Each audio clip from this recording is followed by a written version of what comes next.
Wow! Suwabe oh. Elegant. Sarap sa bangs. Wala siyang adjustment. Unlike dito sa aftermarket na Profender, ang daming specs niya na pwede nyong gawin. Nice guys. Ang problema natin dito is yung rotor disc na galing sa pangarap is hindi siya match dito. Ang sabi niya, itanong natin kay Master, pag may problema, ako lang? Wala na akong kinausap. Tayo! Dalawa kanina! Oh my God! Kaya tayo nagkakaproblema eh. Ang Bomex, tapos tignan niyo yung clearance, oh. Gabuhok. Putang ina. Grabe to. Putang ina, pogi nito pag nagawa. Ang ganda nito pag nagawa. May problema tayo dyan. Kahit anong gawin yung bleed dyan, pag nakastock kayo na ganito, dapat steel braided all the way. Eh, hakalahati lang yung steel braided nyo eh. Ay, hindi nga steel braided to eh. Tapos may nakalimutan kayo sa carbon fiber. Ba't hindi to napaka-carbon fiber? Dapat kaka-carbon fiber yan ah. Sabi ko nga sana, motor ko na lang din eh. Ganda sir. Kahit yung carbon sir, matutuwa kayo. Ayan, sir ha, ako mismo personally nagpipihit ha. Tara, subukan natin. Ayaw! Ayaw direct! Ayaw! Ay, side stand pala direct. Side stand, sorry.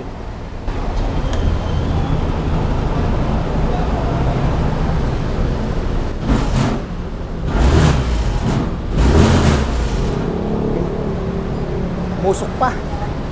Tapos na tayo sa performance, isunod naman natin ng comfort. Lalagyan natin ito ng comfort seat na pang Aerox mismo. Itong lalagay natin ay meron ng back support sa driver para walang ngalay. Wow! Suwabe oh. Elegant. Sarap sa bangs. You know. Whew! Mamaya na natin na i-tune to, i-adjust. Kabit muna natin. I was afraid nang malaman ko. So ito yun guys, yung stock shocks niya. Kung titignan nyo sa stock shocks niya, napaka-iksi lang yung spring niya. Wala siyang adjustment. Unlike dito sa aftermarket na Profender, ang daming specs niya na pwede nyong gawin. Tulad na compression, freeload, at yung rebound. So where's the lever guys? Where did I put this one? You just say sorry because you didn't tell me about that. You don't use your eyes eh. I already asked using my eyes but you did not tell that where did you put the levers. So nailagay na rin natin itong bagong levers. So pwede natin siyang i-adjust. Push natin paharap, then 1, 2, 3, 4. Sa 4, pinaka-safety natin. At the same time, abot na ng daliri natin. Oh. Hindi siya matigas. Feel ko ngayon kung tama. Nice guys. So punta tayo sa kabila. For 1 seconds, andun na tayo. Na ako, di ba? Ganon, kabilis. Smooth na nga siya at saka hindi masakit sa daliri natin. Ihanapan na rin natin ng magandang pwesto na hindi siya malapit sa wrist kasi alam nyo naman, ang snail horn, pag nalunod, gaganon siya. Ito yung pinakamagandang pwesto guys sa mga scooter. Naitatago siya, tulad dito, this part, pwede natin ilagay dito guys. Kung saan siya pwedeng pumesto. Dadagdagan din natin ito ng JPA na integrated signal light para mas lalong pumogi ang harapan nitong Aerox. Kung pangdiinan ng labanan, itodo na natin to. Next naman ay ang mini driving light. Isa ito sa mga essential sa ating mga motor para additional na liwanag, lalo na pag may biyahe tayo ng gabi.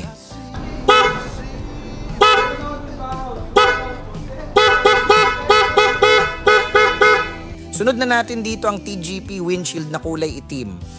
At kung meron sa harapan na integrated tail light, lagyan na din natin ang likod para terno. Lalo naging sexy ang likod ng Aerox dahil sa ilaw na ito. Ibang-iba na ang itsura.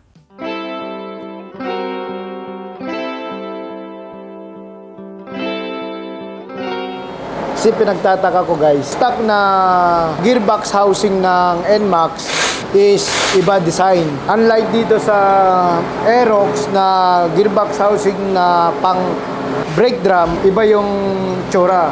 So plug and play naman siya dito sa Max, pero meron lang tayong sisilipin guys na hanggat maaari kailangan natin iwasan na tumama ito. So meron kasi shafting dito guys ng stock na Aerox, yung pinaka-shafting ng brake brake shoe. Susukatin natin kung meron man tatama o sasayad dito sa mags para maagapan natin. At kumuha tayo ng papel, itatry natin ipasok kung sasabit o hindi.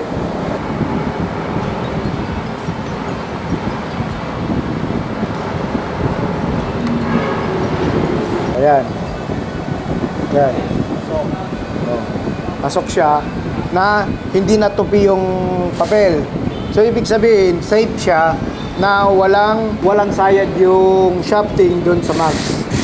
Ang isa pang problema natin is yung rotor disc na galing doon sa itakabit natin, yung pangharap. Ang problema natin dito is yung rotor disc na galing sa pangharap is hindi siya match dito. Isang problema natin is yung, alam mo na, rotor disc. Based on my research, rotor disc ng rear, then this one. Kailangan natin pabili na lang yan para i-install na lang natin dito. Sabi. Habang inaalam pa ang gagawin, ayusin na natin ang mga fairings nitong Aerox na ipapadala kay Eat My Carbon para masimulan na agad ito. Pagkatapos mag-usap-usap, padala na natin lahat ng fairings ng Aerox para makarbon. Isasabay na din natin ang mismong Aerox kay The Modifier. Medyo nagiging magulo ang usapan kaya kailangan nila ito i-finalize. Tinanong ko si boss, boss, may problema pala, in-stop na agad ako. Ay, okay lang, nagtusok namin dyan. No, direct. Kinausap niya tayong dalawa, hindi lang ako. Bakit laging ako pag problema? Pag credit sa'yo lang? Oh my God! Ang sabi niya, itanong natin kay Master, pag may problema, ako lang? Wala na akong kinausap. Tayo! Dalawa kanina! Oh my God! Kaya tayo nagkakaproblema eh. Yeah. Kasi sabi niya, itanong nga daw kung plug and play na lalagyan ng caliper, big disc, tsaka yun. Ang ikakabit kasi natin dito, pang NMAX. Anong movement? Sabi yung Bomex! Tapos? Bomex, ipapadala kay modifier. Sabi, ano? I don't know. Oo, siguro. Bomex, tapos nakagulong na. Oo, of course. Ay, putang. Para matapos na ang mga problema, pinadala na natin ang Aerox kay The Modifier. Ginawa natin dito, kinonvertan natin ng mags ng NMAX, boom round seat. Ayan. Bali dito, mga idol, sa unahan, may tinorno tayo dito. Hindi ito, may ginawa tayo dito, tinornohan natin itong kanyang mags, tapos itong kanyang caliper. Tingnan nyo, napakaganda ng caliper niya. Race power, itong nakakabit dito. Dito naman sa likod, mga idol, ang ginamit na swing arm, pang NMAX, tapos caliper, ginawa natin ng maayos na bracket. Itong NMAX mags kasi, mga idol, pag i-convert mo sa Aerox, medyo hindi maganda tignan kasi may naka-open siya na itsura, no? May open. Pero ngayon, ipapakita namin sa inyo, yung ginamit nating mags nagmukha ng pang Aerox pero naka-disc brake. Ayan. Dito, ayan, dito makikita nyo, napakaganda niya na tignan. Ito, tinorno natin. Bumili kami ng stock mags ng Aerox. Stock mags ng Aerox, sinira namin para kuhanin ito pang cover dito. Katulad din sa ginagawa natin sa mga Honda Click. Ayan, kaya kung titignan nyo siya, napakaganda niya at napakalinis tignan. Ayan. At ito na nga, kinakarbon na nila ang fairings ng Aerox. Ang napiling kulay ay forged black na may red at titanium. Napagdesisyonan ito ng customer dahil gusto niya talaga ang kulay na pula. Hindi ito madaling proseso dahil maglalaan talaga ng maraming oras para makuha ang gusto na kulay at design ng customer. At makalipas ang 3 linggo, bumalik na din sa atin ang Aerox. Kasabay na din nito ang fairings na bagong carbon.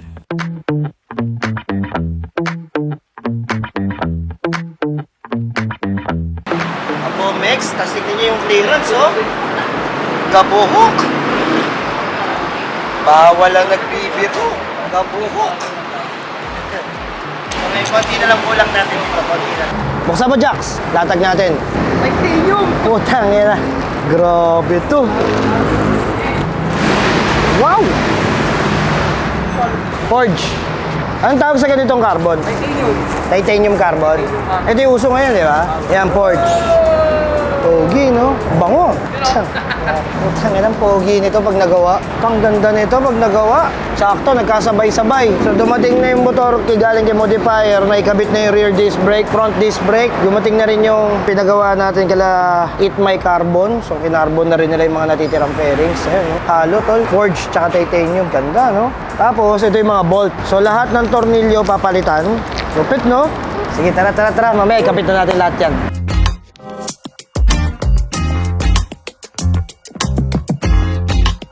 Bali, guys, yung kinakatakot natin dito, yung pagkabit nito, yung mga lock niya, kasi medyo kumapal na yung kaha niya kasi na-carbon na eh. Kaya medyo sumikip, kaya medyo konting ingat lang sa pagkakabit para hindi maputol yung lock. Kasi pag naputol yung lock, bubuka na siya, hindi na siya kakapit sa pinakaano niya. Hindi na siya magpipit kasi putol na yung lock niya. Dahan-dahan lang para hindi maputol yung lock. Yun lang, guys. May problema tayo dyan. Kahit anong gawin yung bleed dyan, pag nakastock kayo na ganito, dapat steel braided all the way. Eh, kalahati lang yung steel braided nyo eh. Ay, hindi nga steel braided to eh. Kaya kahit anong gawin nyo, lulubog yan. Bumalik kayo doon kay Jaya. Sabihin to, dapat to, mapalitan ng brake master na pang racing boy, katulad sa akin. Para ma-bleed ng maayos. Oo, pati yung hose. Kaya minsan sumasama ako pag final assembly na. Kasi may mga sumasablay talagang piyesa minsan eh. Akala nila okay. Well, pwede yan. Pero kahit anong gawin nila, lulubog yan. Hindi yan makaka-experience nung sinasabi natin magandang preno. So kahit naka-full bleed na yan, since ang laki ng caliper, tapos ito, nagpe-flex, tignan nyo nangyari. Masagad. So, kailangan talaga palitan niya. Tapos may nakalimutan kayo sa carbon fiber. Ba't hindi ito napa-carbon fiber? Dapat kaka-carbon fiber yan ah. Yung mating nito, yung silver, di ba? Silver po, silver. Iti-tail tie, di ba natin daw? Pero ginagawa nila ngayon dyan, pinuputol talaga to eh. Opo, pinupulot. Nakalabas yung mga bakal-bakal. Pwede naman yun eh. Pabili kayo ng tapakan. Ba't di napalitan to? Dapat to, iba rin to. I-request nyo kung kaya bumili natin ng lighten crank cover para dito sa panggilid niya. Di ba uso yun ngayon, yung mga naka-lighten, para tanggal na tong plastic. Tapos yung air filter niya, magiging parang SE project na rito sa gilid. Wala na tong mga plastic na to, laglag na lahat yan. Para walang masabi kasi gusto ng customer sagad, di ba? O yung pasagad natin. Pati side stand, sabihin mo, palitan. Titanium burn. Pati center stand. Pati center stand. Kung sasagad to, papalitan nyo na rin yung swing arm. Sa TRC, may alloy swing arm, ba't di tayo bumili? Yun na lang siguro kulang dyan. Bago matapos ang araw, ilagay na natin ang lahat pa ng fairings. Dapat dito dahan-dahan para walang maging problema at hindi masira ang fairings. Sobrang pogi na nitong Aerox na ito. Ibang-iba na ang itsura nung unang lapag dito sa amin.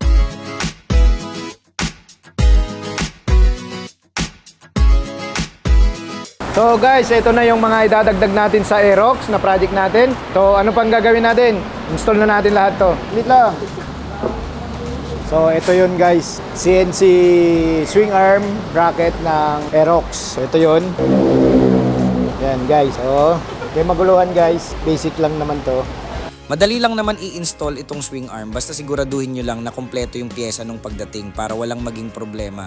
Plug and play lang din pala ito, unang tingin pa lang sobrang pogi na.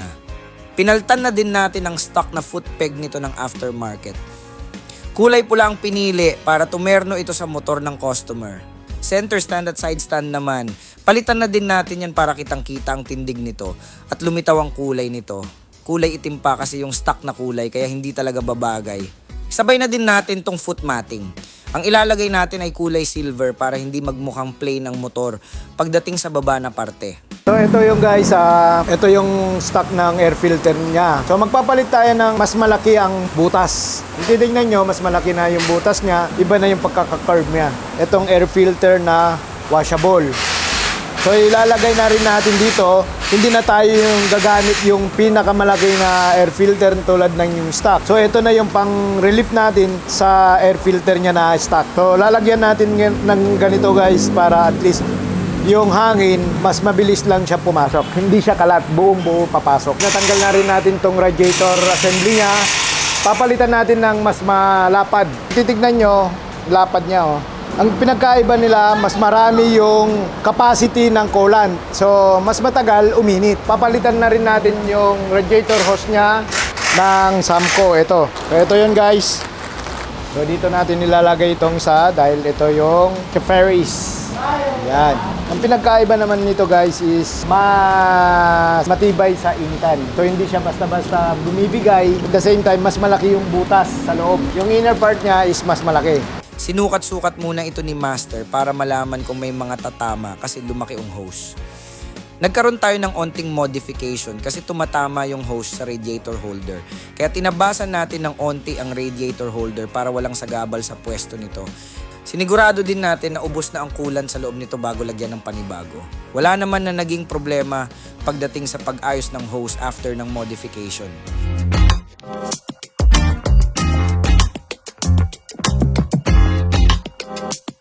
Pulang-pula, oh. Ito, oh, ganda, oh. Ganda, sir. Ganda, sir. Sabi ko nga sana, motor ko na lang din, eh. Ganda, sir. Kahit yung carbon, sir, matutuwa kayo.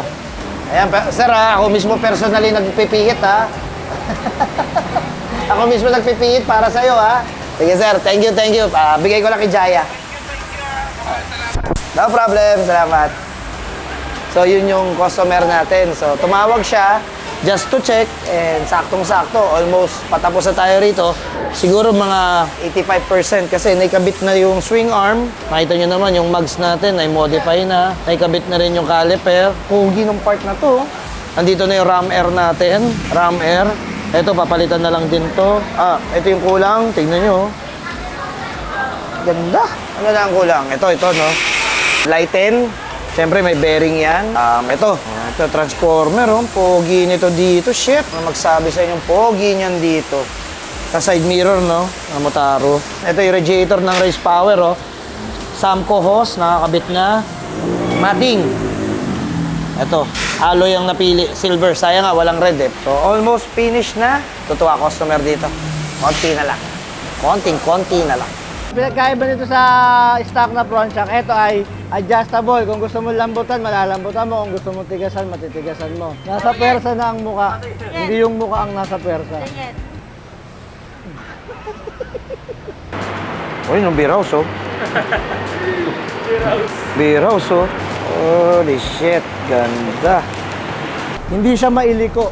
Ayan, tulad niya, pag nakaganyan, hindi mo siya maililiko sa sabit. 6, 27, 28, 20. Tangin na, 4 na araw. Aabot ba? Tangin na, nabiyak. Hindi kasi nila pinapok mo. Tangin na mo. Saan pa yung biyak? Naku, putangin na mo lahat. Ano pa bang hindi nawawala? Tangin na. Putangin na ng build to, puro nawawala.